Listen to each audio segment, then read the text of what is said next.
All right, there we go. Now I can hear you. Okay. You sure? Peace. So far, so good. Is that an upper or is that a piece of gum? This is just pure cocaine in a bag. Whatever gets you through the day, right? What was that? Whatever gets you through the day, man. Who am I to judge?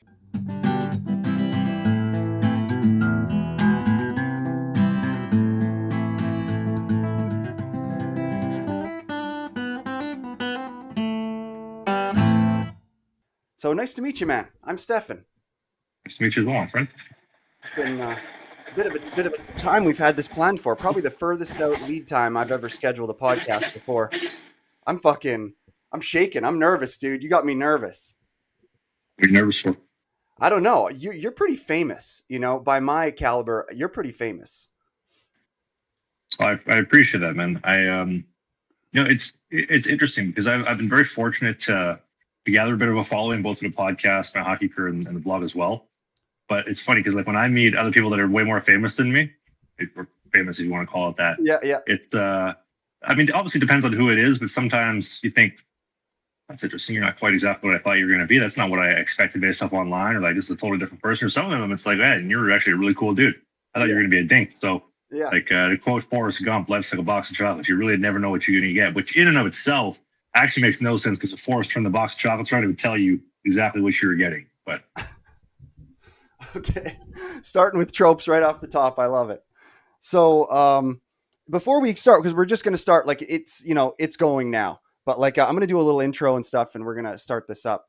Do you have any questions for me off the hop or anything you want to tell me to, hey, don't fucking mention that or anything like that?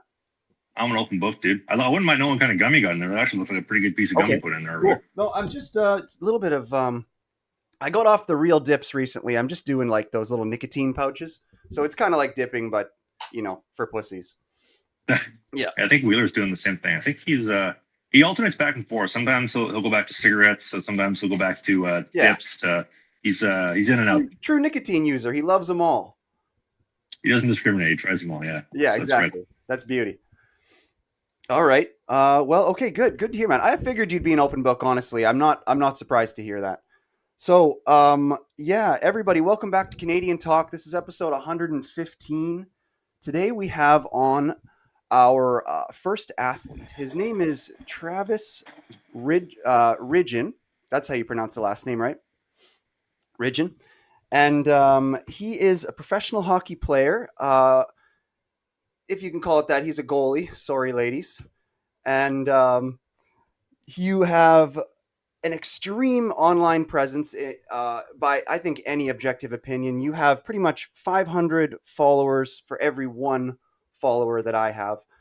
You have 30 million views on over 30 million views on your personal YouTube, 10 million plus views on your podcast YouTube, hundreds of thousands of followers across the platforms, just killing it in all ways. You do interviews of like NHL players and stuff like that from what I've seen.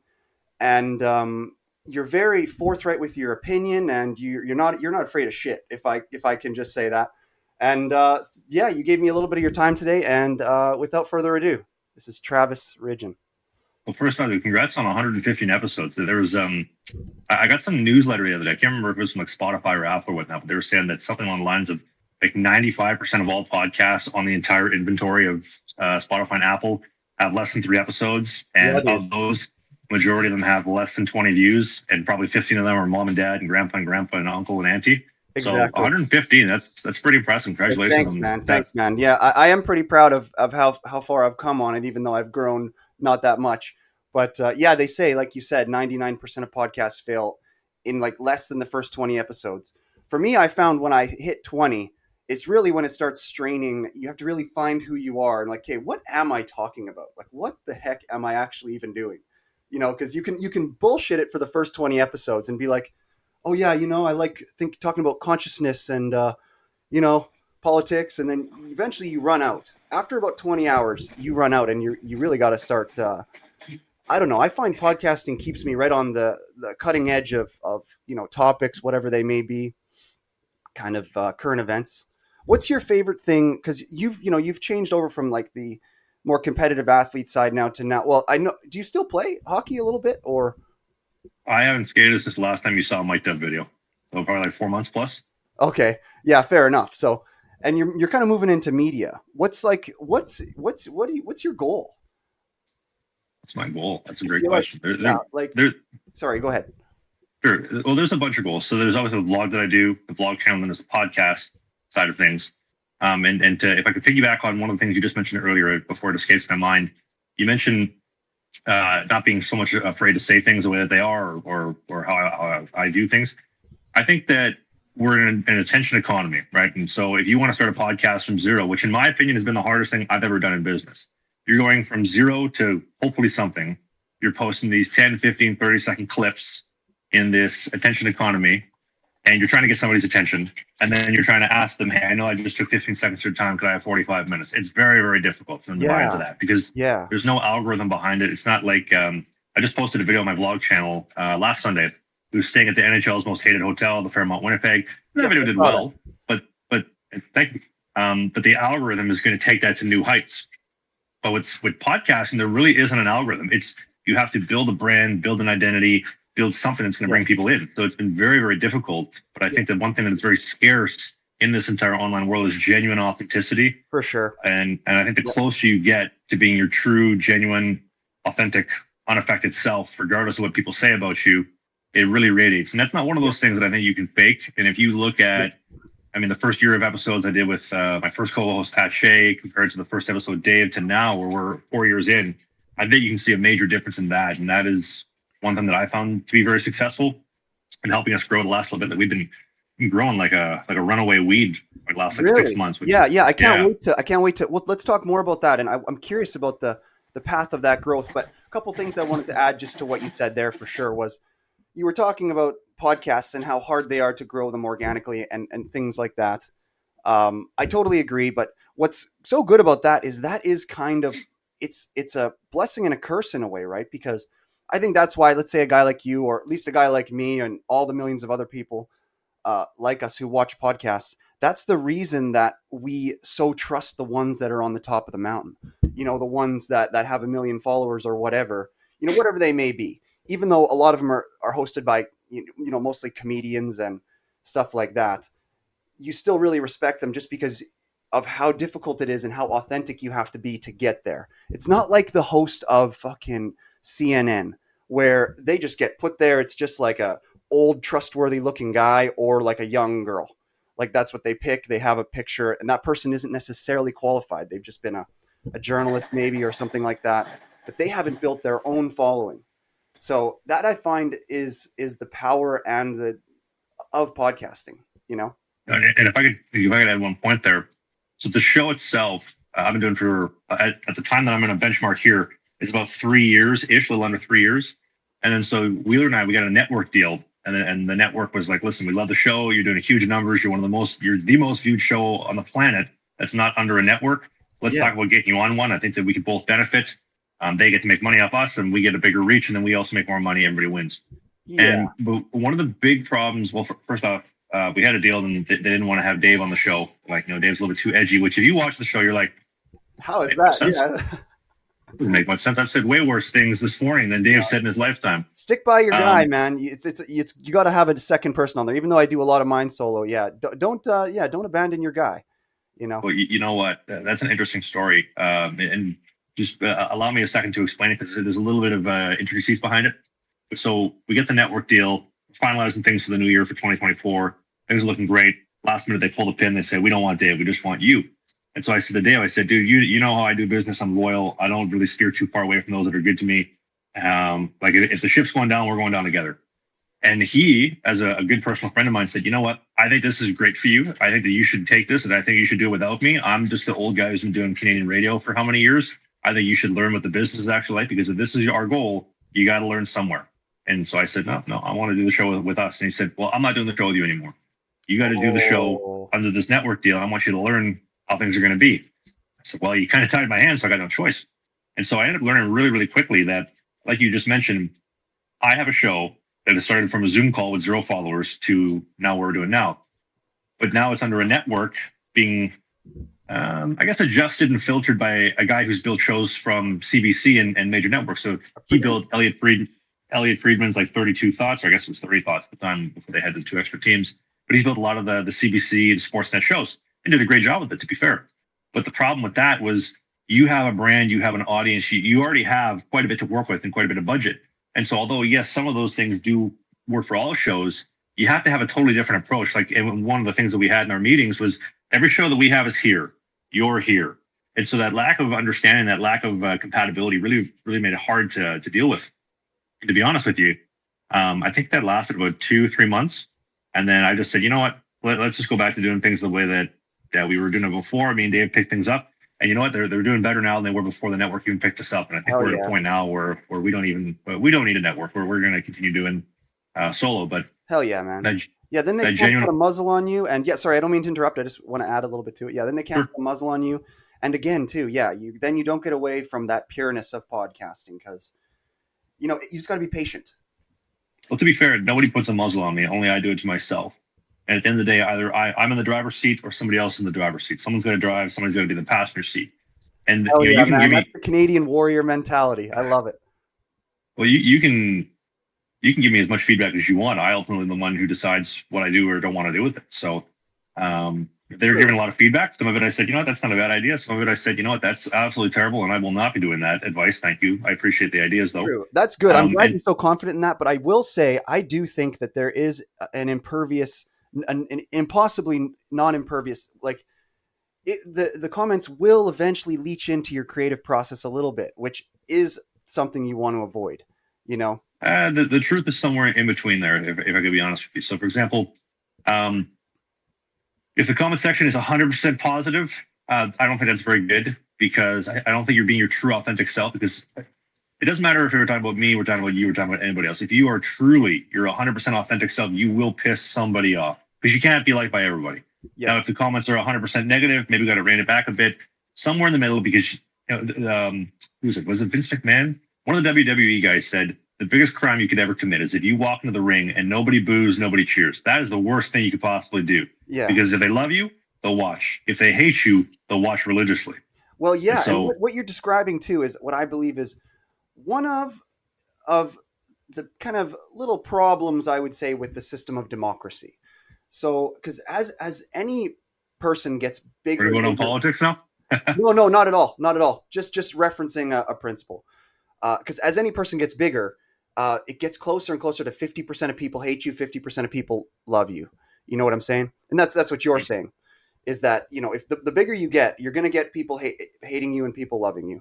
And if you're not getting that, you're just simply not having people watch you, because either way you want to incite. And well, of course, you need, to some degree, you need to inspire inspiration in the people that enjoy you, and you have to inspire emotional damage in the people that don't like you. Because we're in an attention economy, my friend. Like, if you can't find a way to capture somebody's attention in less than 2 seconds, you're not going to make it for very long. And I think that genuine authenticity of, even when, listen, I believe this, whether you like it or not, this is how I feel. And to stand behind that, and even though you face a little bit of fire because maybe it's against what the general society has been programmed to believe, that authenticity radiates true. And I think that even though you'll piss a lot of people off, you'll get even more people saying, wow, this guy believes it. This guy's the real deal. There's something about that energy that I really like. Yeah. Right? And it's funny too, like, I tried for as long as I could when I first started, like 5-6 years ago, to play the middle as much as I can. And I still do that. But then COVID came rolling along, and I was like, gosh, dang it. Like, it was so hard for me to stay impartial with COVID, because I found it to be such an improper handling of the situation. Like, and it became this political war too, where like literally, if you look at it, you had one side wearing gang like bandanas on their face in a sense, and the other side was like, that shouldn't be allowed in my bank. And and then you had just blatant lying about, like, let's say the statistics or whatever, this many people are dying, that many people are dying. And the science, but my grandma's going to die. She's 95. Like, listen, old ladies die. She was going to die anyway. Give me a break. And then they're like, then they literally look at you like you're killing their grandma. It's like, no, you're taking away all my rights for your grandma. I'm 30. She's 95. So yeah, it's just backwards, If I could add two things, I was kind of the same way, pre-2020, if you'd ask me, like, I don't really care about politics, doesn't really affect me. Man, once they started rolling out the scamdemic, I cared a lot really quick, right? And I became very political very, very quickly. Yeah. And I think that a lot of people are as well. I think that the one sad thing now is as much as I'd like to believe that a lot of people are waking up and opening their eyes and using them for the first time, I don't think enough are, which is unfortunate, but it is the way that it is. Man, that's a crazy time. People have forgotten about that so quickly. Like, oh, it was only like 3 years ago. They were locking me in my house. They wouldn't let me go to see my grandma die in the hospital because I could give her sickness even though she is dying. It's insane. It's gone. It's gone. Yeah, the comorbidity stuff was crazy. But I mean, another one that I find that I'm very partisan on is Don Cherry. Like, what happened to him just absolutely kills me, and I'm not able to unpack what even happened there. Maybe it was just time for him to retire, and that's like a way that you retire a guy of that stature. But still, I don't like that he kind of got dragged across the media. What do you think? Well, this is something I'm going to steal from somebody significantly smarter than me. But where there's money, corruption follows not too far behind. And if, let's say, you have sponsors, corporations that are paying the bills or dishing out money to CBC, and CBC is run and funded by the government has a certain agenda, you'd have to think that on a balance of probability, the government will have some say on what's going to be going on at your corporation, as well as the sponsors, which are also in bed with the government. So when some dude who at one point in time was probably one of the biggest patriots in Canada, and Saturday night, 7 p.m., first corner or first intermission, coach's corner, the entire country stops and watches what they're doing. When he says something that isn't in line, well, he's got to go. Mm-hmm. And even though now we look, he was very cutting edge at the time. I think it's something that's always been a universal truth. But now, I don't think there's anything wrong with what he said. I think a lot of people are actually coming around to it and saying, Grapes is pretty spot on. At the time, society, most people, myself included, were kind of being a little brainwashed to say, that's not okay to say. But now that we've seen the consequences, I'll use this example. So if you and I were to have, let's say, $10,000, and I wanted to invest in the stock market myself, and your mom said, oh, I'll invest it for you, Stephen. Well, I'm going to learn my lessons a lot harder and a lot quicker than you because I have it face like head on. Like, it's my actions, my decisions that are going to be costing or making me money. So I have no choice but to learn, right? With, let's say, if your mom was doing it, you don't really have those same repercussions because maybe she's like, you know what? I'll just give him some of the money back. I don't want my son to lose money. It's like if you throw them into the fire and they have absolutely no choice but to learn, they're going to learn very quick. Hence 2020. You get very political very quickly when you're like, I don't see a pandemic going on. This is interesting. Why can't I go into the grocery store more than 20 people at a time? Why can't I see grandma? Why do they have a snitch line for them to call the police on me for having friends over for Christmas because I want to celebrate and give some presents and have a barbecue? Yeah. Wait, whoa. You guys are giving away $100 prepaid MasterCards. If I want to take this vaccination, I can go as many times as I want and get free ice cream. If I got cancer, you'd let me die and bill me out the wazoo. But now you want to pay me and give me ice cream? Interesting. No doubt. Yeah, no doubt. Definitely needs a little more investigation. And listen, man, when they started talking about the free MasterCards, I was like, listen, I'll go 12 times. I'll just keep going. Yeah. I could use the MasterCards right now, but still a little whack. Turn this thing into a career. Yeah.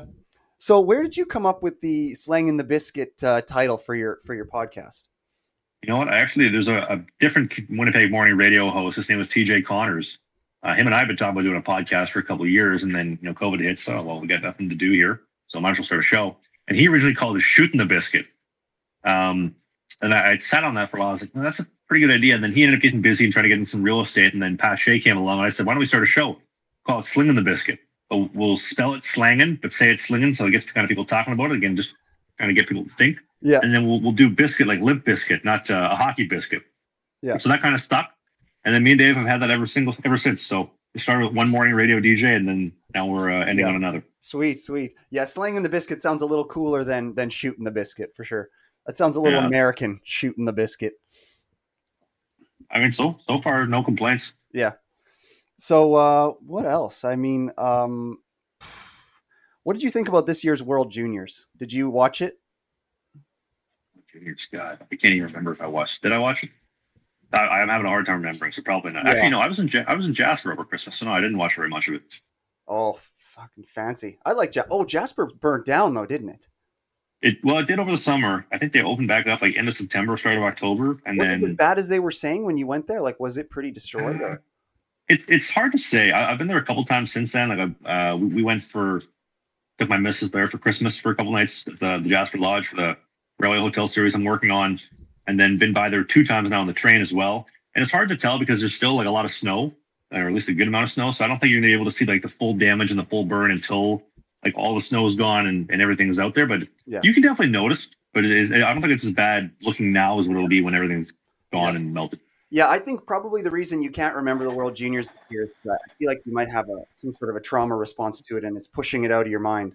Because my God, dude, I had the punishment of watching it all this year, and obviously I watch it every year. I love the World Juniors. I almost made the team myself. Did you ever almost make the World Junior team? No, I can't say I got any calls with the team. I'll be honest with you. Oh, okay.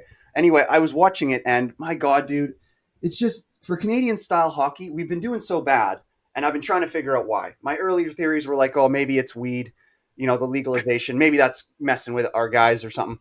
And but I am now at the final conclusion that it's just the refing. The refing is so soft on that international hockey that it makes it hard now for us, at least in the last 7 years or so, to play our style. It's real tough.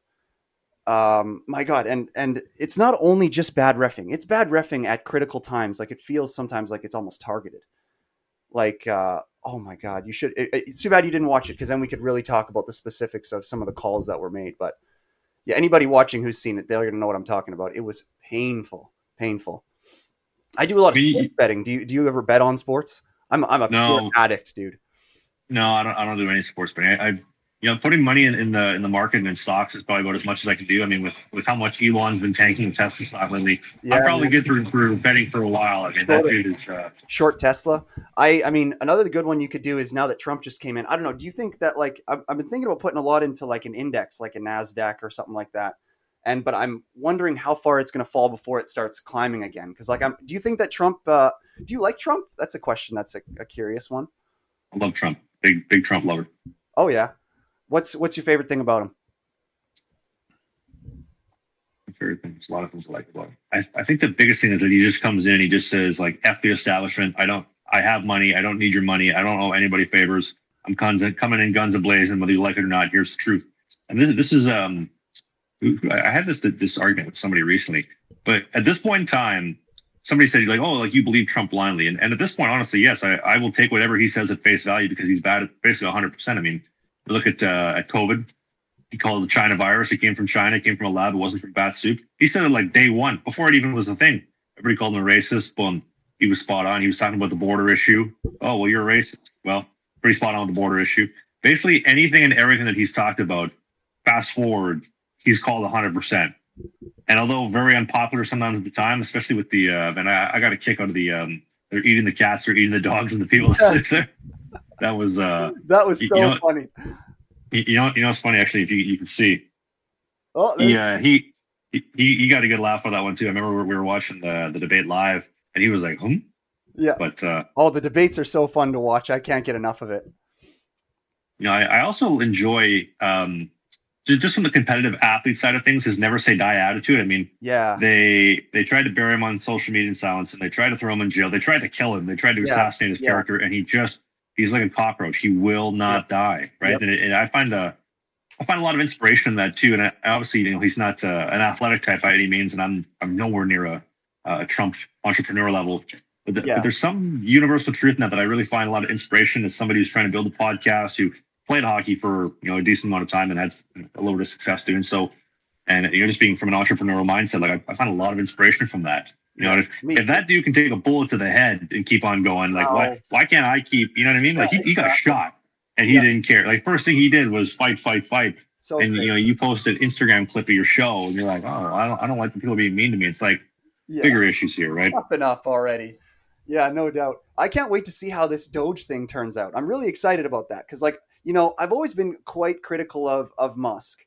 But again, I'm not very vocal with any of that kind of stuff. But, to do with a lot of the electric car initiative and things like that, and just worrying about where we're going to get all these batteries. But I'm glad to see him kind of teaming up with Trump. I'm very curious if this Doge thing is going to function as efficiently as it has in some of the places it's been used already. Like, only one I know of really, I guess, is Poland. But apparently it's worked so good there. They balanced and there was a Middle Eastern place that did it too, where they balanced the whole budget of their whole country in like 4 years just with doing this, having a department in the government that looks over all the other ones. It's not like they're superior, but they just operate purely on efficiency, Well, think about like your home right now, right? Like you own, do you rent, if I may ask? I'm in real estate. I own multiple homes. I made money in professional poker when I was in engineering school.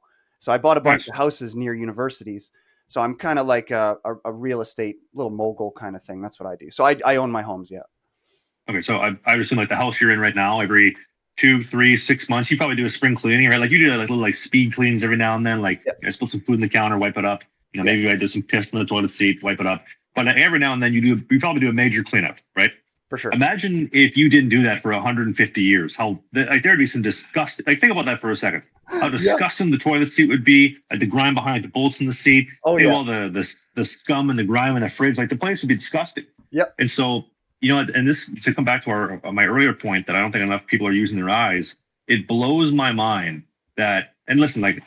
I'm a little bit critical of Elon as well because, listen, like I got skin in the game. He's costing me money because I got money in Tesla stocks, and I'm not a big fan of you dropping the stock 50% of the month. With that being said, at the same time, you have to love the fact that he's going to come in and he's going to try to say, listen, like we're spending too much here. This is bloated. There's a bureaucracy here. This department makes no sense. It's costing you money. We're going to clean it up. And the people that, so I was just on the train. I did a round Canada trip from Vancouver to Montreal, Ottawa, all the way back. Cool. And it's very. It's really cool experience. And it's a very social experience too, because there's no Wi-Fi, so you have to talk a lot. You have dinner with people you've never talked to before. And the amount of times like people will just randomly bring up politics at the dinner table or they're sitting around having a coffee or Trump this, Trump that, Ukraine this, Ukraine that. And the amount of people I would just over here, I just sip my coffee and smile and I would just listen because I'm entertained.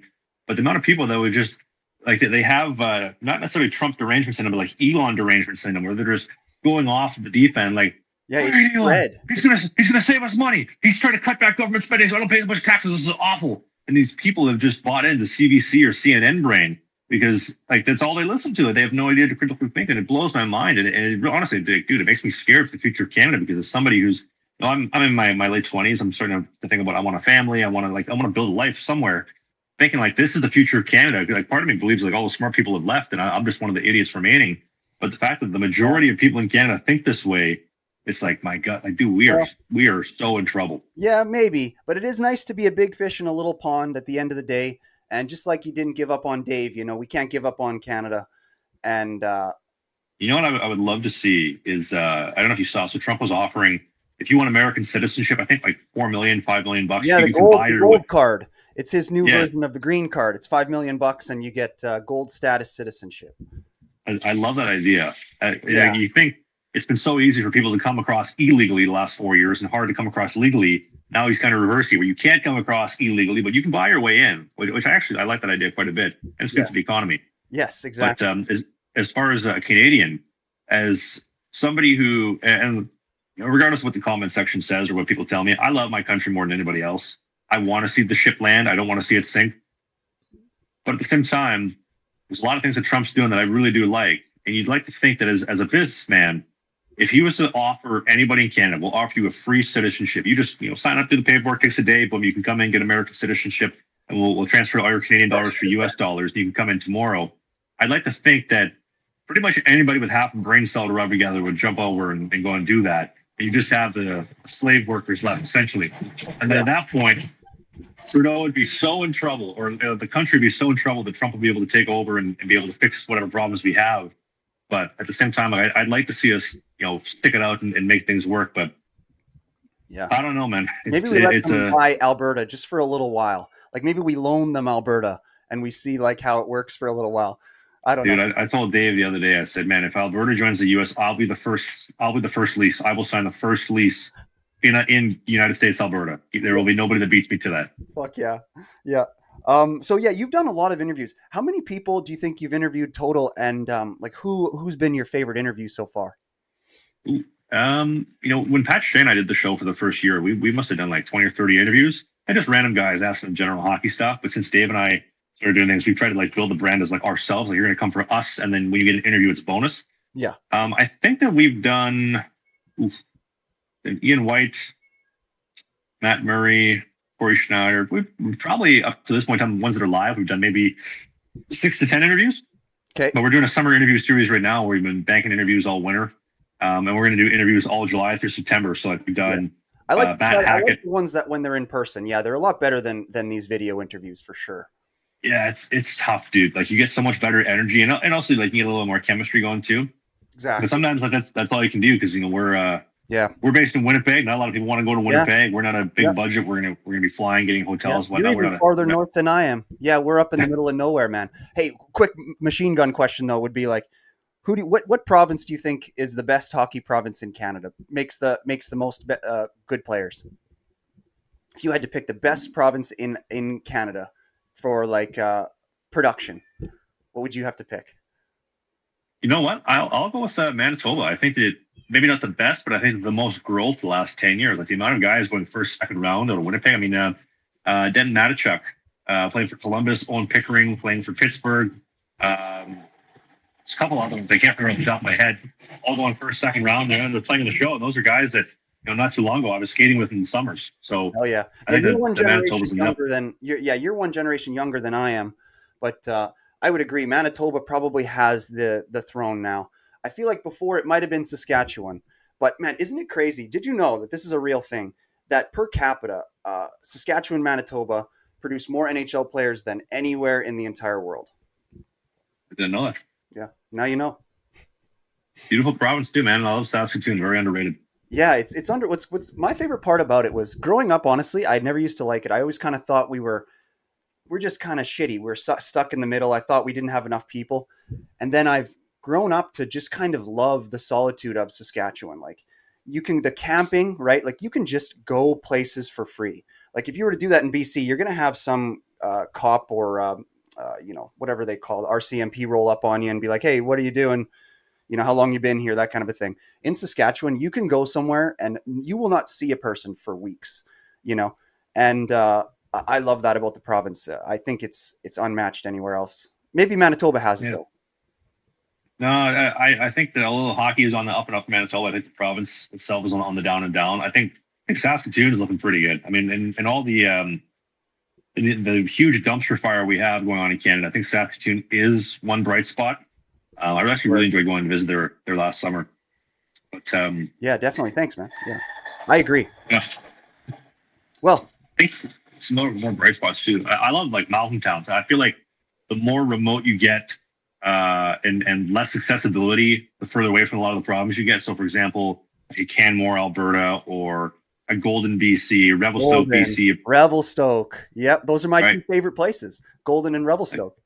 They're beautiful. If you go there, I'm probably going to start a little hostel in Revelstoke. That's pretty much my next step in my business plan. Well, you might see me there, dude. If you open your eyes when you go there and you compare it to like other places, it's interesting because they have nowhere near the same problem. Like the homeless, not really an issue.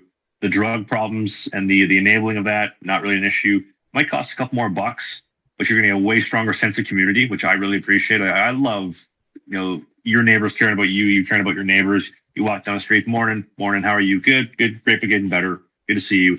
As opposed to like you go into Vancouver or Winnipeg or whatnot, it's just like worker droids, face down, no sense of community. And especially like if you want to have a family, like that sense of community is so important. Even though I grew up in Winnipeg, which is the biggest small town in the world, there was still like a good sense of community, which I think is completely evaporated now. And you look at like a Revelstoke or a Golden or a Canmore, like they have a lot of community, which I really like. Even Valemont, just west of Jasper, which I really like. There's some really good spots. You just got to find them and have a couple bucks and open your eyes. For sure. Hey, so when you were playing, a couple more kind of specific questions for you, if that's okay, and I won't keep you for too long. We just about got an episode here. When you were in when you were playing some of your hockey, where were you playing? And then did you end up with a university degree out of any of that? Or can you give me some more specifics on your hockey career? Nope. Got a degree in the School of Hard Knocks, though. Okay. So I played 1 year. I use the word played very lightly. I played 1 year at Vancouver Island University in Nanaimo. Went over to Sweden for 2 years. Played 1 year outside of Stockholm in a town called Flemingsburg. 1 year outside of a town. You went to Sweden to play hockey? Well, yeah. I don't know if you heard. No, I'm not Swedish, but I don't know if you heard. There's this flu going around in 2020, and they shut down the rinks. So it was like, well, go to Sweden or don't go. Or don't play at fair all. enough. So why did I go there? I had an agent at the time. I no longer work with him, but I think it was like roughly March or February. He's like, hey, like there's some opportunities coming up in Sweden. How do you feel about that? They're like the only countries open right now. And I said, I think we should sign that. He's like, do you want to wait on that? Because I think a lot of things are going to be open. I said, this flu ain't going away. They're not going to open anything up anytime soon. He's like, I think you're nuts. I was like, just sign the deal, dude. Let's just get something in the books. Yeah. Funny enough, turns out I was pretty spot on about that. Yeah. And then shortly after, probably about like hockey like up there. Was it stronger than here, or was it pretty weak? Or yeah, it was good. There was a lot of skill, not a lot of physicality, not a lot of toughness, but a lot of skill, a lot of patience. It was a completely different game. But I really enjoyed being over there. I don't know what it's like now because I haven't been there. I was in about 4+ years, but I miss it, dude. The food was great, culture was great, people are great, ladies were great. Everything was just fantastic, all in all over there. And although the taxes are pretty high, which I probably shouldn't be complaining about coming from Canada, but I really enjoyed it. I really did. Yeah. Cool. I'm curious on a couple of name drops. Who's growing up in your career of hockey? Because you obviously did pretty good. For me, I have a couple favorites of players that I play with that I'm still friends with today who've done well. Like what kind of name drops you got? Like I don't know if you know Ryan Nugent-Hopkins on the Oilers. No, I know I'm not a personal friend with him. Yeah, but I played with him a little bit. Do you know Chandler Stevenson? Yeah. Yeah, I played with him. We were on a line for a few years together in AAA. And man, now he's doing so well. Chandler's probably my favorite name drop of person I've played with myself. He's got Stanley Cups now. He got that game-winning goal in Game 7 for the one Stanley Cup the one year. Another one is the Shens. You know Luke and Braden Shen? You know, my claim to fame is back when we were like 17, 18, because we're kind of the same age, me and those guys. I could beat both of them in a skating race. Like we would skate down the ice because we would go to the training. We would all the best guys in the province. We'd be all kind of playing in the same thing every now and then. And I was faster skater than both of them back in the day. But the problem was they each had 20 or 30 pounds on me, so I wasn't quite big enough, I don't think. But what's some names you've played with? Keegan Folzar, he played for the Vegas Golden Knights. He comes to mind. Played with him. He was actually a year younger than me, so he would get called up to our AAA team and play with him a little bit. Golden Knights, like that new franchise is just doing killer. Hey, I love watching the Golden Knights games. Nolan Patrick was another one. I know his career got cut short. He retired recently, but I skated with him. Same type of deal. He was with the younger AAA team and get called up to us all the time. I did some summer skates with them as well. I think other guys that I skated with. There wasn't a whole lot, dude. Like this is why I was saying like the whole Manitoba thing has changed because not a whole lot of guys made it past the Western League that I played with. Yeah, with a couple of outliers, but now it seems like it's totally changed. Yeah, my next door neighbor was an NHL player as well. His name is Eric Gryba. He played defense on the Oilers, I think. Now he I think he's done now, and he sells duck whistles for hunting. Nice. So like dynasty stuff. Yeah. So that's pretty cool, man. Hockey, I tell you, it builds a good foundation for a good person. So measuring stick to life, my friend. Yep, definitely. So curious. Have you liked Trump's approach to because I was theorizing for the longest time on how he might take care of this whole Ukraine-Russia thing. And I thought there's a chance that he might back to politics. Hey, I dip in and out. I'm sorry. But did you see that interview? I mean, obviously they did an SNL spoof on it. If I could cut you off real quick. Yeah. I saw this TikTok. I don't know who did it, how they did it. It was like the funniest TikTok I've seen like all year in well over a long time. It was so they took the Trump thing where he's like, "You don't have the cards. I have no cards, Mr. President." And they put him in like a poker table with like Uno cards. Yeah. And they put Trump having like a full hand of Uno cards, and Zelensky had done. He's like, "I have no cards, Mr. President." They had like disco ball. I don't know who did it, how they did it, dude. I died laughing at that. That was hilarious. But that is a perfect example of one dude in the driver's seat and one guy in the passenger seat, unconscious, no idea what's actually going on in his life. Like Trump's just a boss, dude. Like he just comes in there and says, "This is how it's going to be. These are my terms. If you don't like it, too bad. I have more power over than you." And you have the media like, "He's a bully. He's not for that." That's how you do business. Literally. It's funny. All the people that are crying that he's a bully, it's like, well, you probably got bullied because you were a dork in school, and you're still a dork. If you open your eyes and you look at that and you see the dude fighting for your country, not trying to tax you $100 and some odd billion to fund some war in God knows where. It's going to help profit some guy in some room who's got money in the weapons for the war, and then also has to contract to rebuild the city. It's like, Yeah. You know what kills me? I saw this one protest in Vancouver. So I split time between Winnipeg and Vancouver. I saw this protest last year. Yeah. It was they always have it down by the art gallery, kind of like where all the protests happen. Yeah. And it was LGBTQ people for Ukraine or whatever. And I thought, oh, you have any idea what you people have any idea what they would do to you if you were over there? You realize that gay marriage is not allowed, and like they would hang you if they found out. Yeah. Yeah, they'd stone you to death, and you did like stuff like that blows my mind. Where it's like, can you people just open your eyes for 2 seconds? Like it's no doubt. Well, man, you were fucking awesome. Thank you so much for coming on my show. I think your opinions are great. I think you're fucking awesome at what you do, and I can't wait to see you continue to grow and be a mogul in Canadian media. Even though I think you're already there, but it was awesome having you. We'll see. There's a certain point I think where the powers that be won't let you have any influence anymore. Obviously, nowhere near that point yet. But it'll be interesting as we start getting more eyeballs, getting more traction to see what kind of barriers we run into with that. For sure, man. Yep. Well, I wish you all the best. Thanks a lot for coming on the show. And that's it. That's Canadian Talk. Thanks for having me, dude. Please go subscribe to our YouTube page, Canadian Talk with Stephan podcast. We need you down there. Also, we have a website, Stephanjackson.ca, where you'll find the audio versions. As well, you can email us if you got a question or anything you want to see us talk about. CanadianTalkwithStephan@gmail.com.